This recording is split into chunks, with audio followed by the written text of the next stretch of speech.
بسم اللہ الرحمن الرحیم۔ السلام علیکم ورحمۃ اللہ۔ ایک دفعہ سلطان صلاح الدین ایوبی اپنے دربار میں بیٹھے ہوئے تھے، لوگوں کے مسائل سن رہے تھے۔ لوگوں کی ایک لمبی قطار بنی ہوئی تھی۔ اس قطار میں ہر مذہب کے لوگ شامل تھے۔ اس قطار میں کھڑے لوگ جنہوں نے مختلف لباس پہنے ہوئے تھے، جو یہ ظاہر کر رہے تھے کہ ان لوگوں کے مذہب مختلف ہیں۔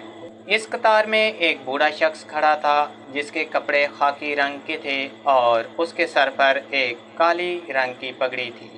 ہاتھ میں ڈنڈا تھا جس کے سہارے وہ کھڑا تھا۔ اس کے گرد آلود کپڑے یہ بتا رہے تھے کہ وہ بوڑھا شخص کافی دور سے آیا ہوا ہے۔ لوگ باری باری آتے رہے اور سلطان صلاح الدین ایوبی ان کے مسائل حل کرتے رہے۔ آخرکار اس بوڑھے کی باری آ گئی۔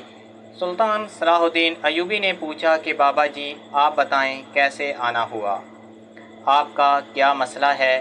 وہ بوڑھا شخص خاموش تھا۔ ایک دفعہ پھر سلطان صلاح الدین ایوبی نے پوچھا کہ بابا جی اگر آپ میری بات سن سکتے ہیں تو بتائیں کیا بات ہے؟ بوڑھے آدمی نے کہا کہ وہ سن سکتا ہے لیکن پھر بھی خاموش کھڑا تھا۔ سلطان صلاح الدین ایوبی نے کہا کہ مجھے معلوم ہے کہ آپ اپنی ذات کے لیے نہیں آئے، آپ مجھے بتائیں گے کہ آپ کے علاقے کے لوگ کو کس چیز نے پریشان کیا ہوا ہے، تب ہی اس کا حل ممکن ہے۔ اس بوڑھے نے کہا حضور میرا نام نغم الدین ہے، میں اسکندریہ کے پاس ایک گاؤں میں رہتا ہوں۔ ہمارے گاؤں کے پاس ایک پہاڑی ہے، روزانہ اس پر ایک لال رنگ کی گھوڑی آتی ہے، اپنے پاؤں پہاڑی پر زور زور سے مارتی ہے، اونچی اونچی آوازیں لگاتی ہے، ایسا لگ رہا ہوتا ہے جیسے وہ رو رہی ہے، ایسا وہ کئی دنوں سے کر رہی ہے۔ نغم الدین نے کہا کہ حضور اس کہانی کی مکمل تفصیل کچھ اس طرح ہے۔ حضور ایک دن میں پریشان گھر سے باہر بیٹھا ہوا تھا کہ ہمارے قبیلے کا سردار وہاں سے گزرا۔ اس کی نظر مجھ پر پڑی۔ اس نے اپنے چلتے ہوئے گھوڑے کی لگام کھینچی اور گھوڑے کو روک کر پوچھا نغم الدین کیا بات ہے، تم بہت پریشان لگ رہے ہو؟ میں نے اٹھ کر اپنے سردار کو سلام کیا اور اسے بتایا کہ حضور میں کئی دنوں سے بے روزگار ہوں، ہمارے گھر میں کھانے کے لیے کچھ نہیں اور میں بوڑھا ہو چکا ہوں، مزدوری بھی نہیں کر سکتا۔ ہمارے گاؤں کا سردار بہت ہی رحم دل اور سخی انسان تھا۔ اس نے کہا کہ آؤ میرے ساتھ۔ میں اس کے ساتھ گھوڑے پر بیٹھ گیا۔ ہمارے قبیلے کا سردار مجھے سیدھا بیت المعال میں لے گیا۔ وہاں سے اس نے مجھے راشن دیا اور ضرورت کی اشیاء ایک بوری میں ڈال کر دی تاکہ ہم کھانے پینے کا بندوبست کر سکیں۔ جب میں وہاں سے نکلنے لگا تو سردار نے کہا کہ نغم الدین تم ایسا کرو کہ تم رات کو اپنے قبیلے کا پہرا دیا کرو، اپنے قبیلے کی حفاظت کے لیے اپنے قبیلے کے چاروں طرف چکر لگایا کرو، تمہیں ایک گھوڑا اور ایک تلوار دی جائے گی، اگر کوئی بھی خطرہ محسوس ہو تو فوراً ہمارے سپاہیوں کو اطلاع کر دو۔ میں نے یہ نوکری فوراً قبول کر لی۔ میں روزانہ اپنے قبیلے کی حفاظت کے لیے پورے قبیلے کا چکر لگاتا۔ ایک دن میں معمول کے مطابق چکر لگا رہا تھا کہ ایک لال رنگ کی گھوڑی تیز رفتار بجلی کی طرح دوڑتی ہوئی چکر لگانے لگی۔ اس گھوڑی کے اوپر کوئی گھڑ سوار نہیں تھا اور نہ ہی اس کے اوپر زیند بندھی ہوئی تھی۔ وہ سیدھی پہاڑ کی چوٹی پر گئی اور اپنے پاؤں زور زور سے پہاڑی کے اوپر مارنے لگی اور اونچی اونچی آوازیں نکالنے لگی جیسے وہ کسی کو پکار رہی ہو۔ حضور ایسا وہ گھوڑی کئی دنوں سے کر رہی ہے اور مجھے لگتا ہے اس کے پیچھے کوئی نہ کوئی راز ضرور ہے۔ سلطان صلاح الدین ایوبی نے جب یہ کہانی سنی تو اس کو تجسس ہوا کہ اس گھوڑی کو جا کر دیکھنا چاہیے، آخر اس کے پیچھے کیا راز ہے۔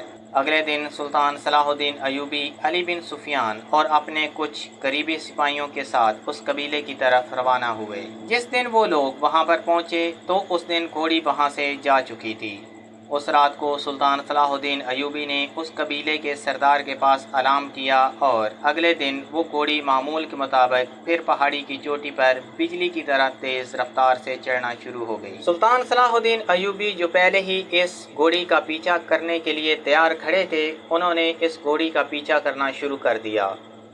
اس دن بھی گھوڑی اپنے پاؤں زور زور سے نیچے مارے اور اونچا اونچا چلائی۔ اس کے بعد بجلی کی تیز رفتار سے دوڑنے لگی۔ سلطان صلاح الدین ایوبی کا گھوڑا بھی عربی نسل کا بہترین گھوڑا تھا۔ اس نے اس گھوڑی کا پیچھا کیا تو وہ گھوڑی ایک دوسرے قبیلے میں جا کر ایک درخت کے نیچے بیٹھ گئی۔ وہاں پر موجود لوگوں سے سلطان صلاح الدین ایوبی نے پوچھا کہ اس لال گھوڑی کا مالک کون ہے؟ انہوں نے بتایا کہ یہ گھوڑی ہمارے سردار کی ہے۔ ہمارا سردار اس گھوڑی سے بہت پیار کرتا تھا، اس کو کبھی اس نے باندھ کر نہیں رکھا۔ جب سے ہمارا سردار غائب ہوا ہے یہ گھوڑی پریشان رہتی ہے۔ سلطان صلاح الدین ایوبی نے ان لوگوں سے پوچھا کہ تم لوگوں نے اپنے سردار کو ڈھونڈنے کی کوشش بھی نہیں کی؟ انہوں نے بتایا کہ حضور ہم لوگوں نے بہت کوشش کی لیکن وہ ہمیں نہیں ملے۔ سلطان صلاح الدین ایوبی اور اس کے سپاہی اس پہاڑی کی چوٹی پر گئے، سارا دن ڈھونڈتے، ظہر کی نماز کا وقت ہو گیا لیکن سردار کا کوئی سراغ نہ ملا۔ وہاں پر موجود لوگوں نے کہا کہ حضور ہم نے اس پہاڑی کا چپا چپا چھان مارا لیکن اس سردار کا کوئی سراغ نہیں ملا۔ اس پہاڑی کی دوسری طرف ایک گھنا جنگل تھا جو بہت ہی خطرناک، جو بھی اس جنگل میں جاتا وہ زندہ واپس نہیں آتا۔ سلطان صلاح الدین ایوبی نے اپنے گھوڑے کا رخ اس جنگل کی طرف کیا۔ دور چلنے کے بعد ایک آدمی کے کراہنے کی آواز آئی۔ جیسے ہی سلطان صلاح الدین ایوبی اس کے پاس گئے تو وہاں ایک آدمی جو زخمی تھا، اس کا جسم مکمل زخموں سے چور چور تھا، پانی پانی کی آوازیں لگا رہا تھا۔ سلطان صلاح الدین ایوبی نے سپاہیوں کو آواز دی، اسے پانی پلایا اور اس جنگل سے باہر لے آئے تو لوگوں نے ایک ہی آواز میں کہا کہ یہ ہمارا سردار ہے۔ سلطان صلاح الدین ایوبی نے اس سردار کا شاہی علاج کروایا۔ جب وہ سردار اپنے قبیلے واپس گیا تو اس نے ہزاروں کی تعداد میں سونے کے سکے اس بوڑھے آدمی نغم الدین کو دیے، جس کی وجہ سے وہ زندہ سلامت دوبارہ اپنے قبیلے میں موجود تھا۔ ایسے ہی کہانی سننے کے لیے ہمارے چینل کو سبسکرائب کر لیں۔ کل حاضر ہوتے ہیں ایک نئی ویڈیو کے ساتھ، تب تک اجازت دیجیے، اللہ حافظ۔